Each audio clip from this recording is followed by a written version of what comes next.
Fala pessoal, tudo bem com vocês? O Paulistão será retomado? Será finalizado? Só não se sabe quando. Vamos falar sobre isso? Seja bem-vindo, eu sou o Chico Garcia, inscreva-se no canal e vamos juntos!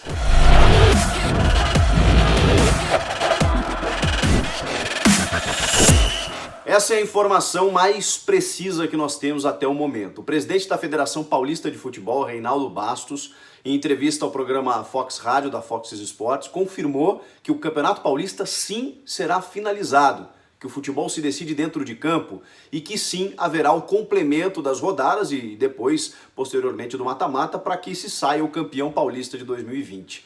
É uma afirmação surpreendente porque até então, pelo menos a imprensa, ou até mesmo dentro das federações, instituições, das confederações, se avaliou a interrupção, o cancelamento de algumas competições para que a gente pudesse olhar para o Campeonato Brasileiro, para a Copa do Brasil, para a Libertadores, outras competições, num calendário já inchado que agora carece de datas. E também porque boa parte dos clubes já terminou o contrato de quase todos os seus atletas e se o campeonato será finalizado no mês que vem, ou em junho, ou enfim, quando ele for finalizado, muitas equipes não terão jogadores para colocar em campo. E aí a grande polêmica e a grande questão.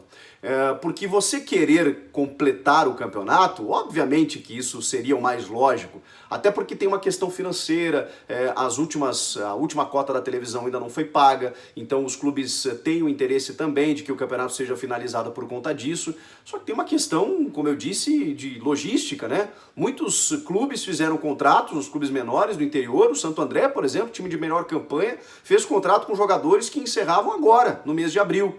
E aí, se o campeonato for completado em maio, que eu até imagino que não seja, é uma suposição minha, mas pelo que a gente tem acompanhado, não acredito que o futebol vá voltar em maio. Tomara que não só o futebol, a nossa vida volte em maio, mas eu não acredito nisso. Acredito que será mais pra frente. O Santo André não vai ter time para botar em campo. Vai colocar, sei lá, jogadores das categorias de base. Não vai ter um time que teve a melhor campanha. Mas houve uma pandemia, realmente uma situação atípica. Mas aí a gente não tem que analisar todas essas questões? Será que vai ser interessante para o clube fazer isso? Simplesmente cumprir uma tabela? Talvez seja financeiramente, para pegar esse dinheiro da televisão e arcar com os seus compromissos, mas infelizmente acabar jogando a competitividade esportiva fora, porque não vai conseguir concorrer com os demais que realmente conseguem manter os seus elencos e que são mais fortes nessa disputa, nessa reta final. Existe uma possibilidade, porque haverá uma reunião em videoconferência nessa quarta-feira com os clubes da federação para tentar discutir realmente o retorno do campeonato. Existe uma possibilidade, que aí eu acho um absurdo, que é uma retomada parcial. Por exemplo, realizar esses jogos restantes numa cidade do interior paulista, isolado, do grande centro, como é a capital, que tem o maior número de casos do coronavírus no Brasil, mas aí você realiza esses jogos no interior de São Paulo.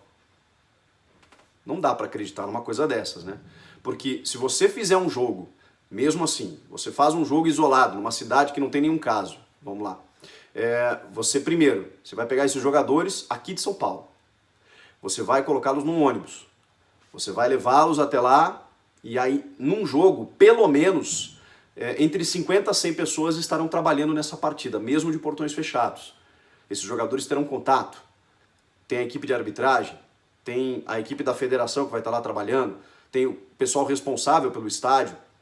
Certamente haverá vendedores ambulantes do lado de fora, certamente torcedores se farão presente no entorno desses jogos, ou se o jogo for de portões fechados, como é uma previsão, e esse jogo for televisionado, como é uma ideia, porque a televisão tem interesse nisso também, haverá reuniões de pessoas para assistir esse jogo.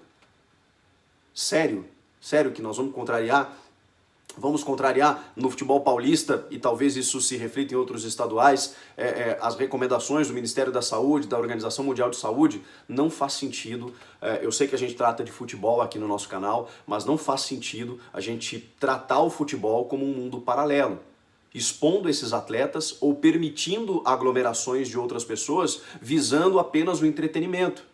Se nós estamos hoje paralisados em vários setores por conta de uma necessidade, por uma orientação que é mundial, para tentar evitar esse avanço da curva e não sobrecarregar o sistema de saúde e preservar as vidas das pessoas durante o pico da doença, não faz sentido a gente tratar o futebol como algo paralelo a isso. Simplesmente porque as pessoas precisam de entretenimento ou porque a televisão precisa arcar com os compromissos, porque os clubes precisam. Todo mundo precisa, gente. Tem muita gente que não está conseguindo trabalhar. E os atletas? Vamos aguardar um atleta ser infectado ou tomara que não, mas enfrentar uma situação grave? Porque eles estarão em contato. Outras pessoas terão contato com os jogadores também. Não faz sentido. Não faz sentido algum essa medida. Tomara que isso seja apenas um devaneio e que isso não seja levado adiante. O futebol tem que voltar quando houver uma flexibilização recomendável de todos os setores, para que a gente, talvez o torcedor, indo ao estádio, muitos terão receio, né, de enfrentar aglomerações no começo, mas que a gente tenha um controle para que as pessoas possam ir ao estádio, para que a gente tenha o pessoal que trabalha no entorno do estádio conseguir desenvolver sua atividade, para que as pessoas consigam trabalhar para pagar o seu ingresso, que tudo volte ao normal. Não só o futebol, dos caras lá correndo. Ah, mas se os jogadores forem testados, aí você pode permitir que eles tenham contato. Bom, aí a gente vai entrar numa outra esfera. A gente está importando testes agora que prioritariamente estão indo para o pessoal, para os profissionais da saúde e para os seus familiares e para o pessoal da segurança também, que são serviços essenciais muito essenciais nessa situação que estamos vivendo. E aí a gente vai direcionar isso para o futebol em detrimento da população.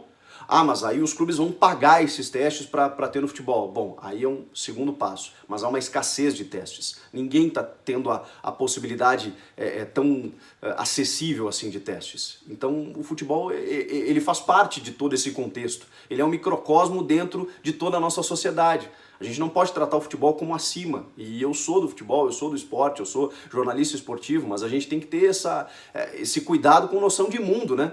E especialmente com a segurança dos atletas que estarão lá envolvidos nesse jogo. Então, vamos combinar que, para mim, pelo menos, essa é uma medida absurda. Depois, na sequência, em que houver uma flexibilização, houver um controle, em vez da curva ser ascendente, ela começar a se tornar descendente, ela começar a cair, a gente vai ter uma noção de que alguns setores poderão ser liberados e aí chegaremos no futebol. E por isso, gente, que eu não imagino que isso seja retomado nem em maio e talvez nem em junho. Infelizmente. Tomara que sim, tomara que a gente nas próximas semanas já tenha ótimas notícias, a gente já consiga imaginar que uma previsão muito mais breve, muito mais certeira de quando a gente pode voltar ao normal, e aí o futebol seria contemplado com isso também. E aí a gente entra nessa discussão menor, né? Ah, o campeonato será finalizado, será cancelado? A federação já está cravando que não quer o cancelamento. Vamos ver até quando ela mantém esse discurso de que o campeonato precisa ser complementado. Infelizmente eu acho que isso vai ser derrubado quando você não tiver mais datas. Você tiver que fazer um campeonato brasileiro e você não conseguir mais encaixar os estaduais dentro dessa realidade. Infelizmente, o que nós estamos vivendo realmente é um período de muitas incertezas. E quem tem certezas, eu desconfio. No caso, o presidente da federação. O que vocês acham dessa história toda? Comentem aqui embaixo, inscreva-se no canal e eu volto na próxima. Tchau!